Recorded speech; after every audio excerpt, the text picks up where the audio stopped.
2, 1, et voilà! Ouais! Ça y est, le nouveau centre fiscal de Shawinigan est officiellement inauguré. On disait célébrer lundi matin son architecture moderne, durable, lumineuse qui intégrait de manière significative la culture atikamekw à même sa conception.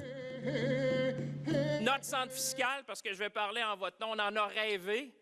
On en a parlé pendant des années, puis maintenant on l'a réalisé. Alors je pense qu'on mérite une bonne main d'applaudissements à tout le monde. Fraîchement inauguré, mais déjà trop petit selon le syndicat des employés. Au cours de la construction, la taille de l'édifice a été réduite de 30 à 40 %. On y compte un étage en moins. À compter de cet été, les fonctionnaires fédéraux devront retourner au bureau 4 jours par semaine. Selon les informations qu'on m'a données, qu'on est capable d'accommoder, même avec les nouvelles règles qu'on a mises en place pour le retour au travail.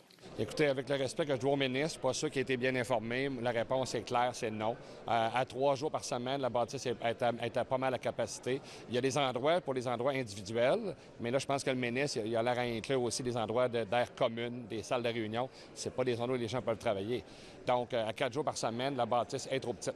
Dans ce nouveau bâtiment, les employés n'ont pas de bureau attitré. Ils choisissent eux-mêmes leurs espaces de travail chaque matin. C'est pour ça que c'est beaucoup plus difficile d'évaluer le nombre d'espaces versus le nombre d'employés que dans un milieu de travail conventionnel. On voit comment les gens s'approprient les différents espaces, puis c'est dans les semaines à venir où on va continuer à monitorer cette utilisation-là, puis qu'on va avoir une meilleure idée de comment exactement ça évolue dans le milieu de travail, puis est-ce que le nombre d'espaces est suffisant pour répondre à votre question. Dans le cas contraire, le ministre Champagne va recommander d'agrandir la bâtisse. Il y a même des fondations qui sont déjà prévues si jamais on avait besoin de plus d'espace. Ça va coûter quoi? 75, 100 millions? Peut-être que l'argent serait mieux utilisé sur d'autres choses. Pour l'instant, le coût final du projet s'élève à 223 millions.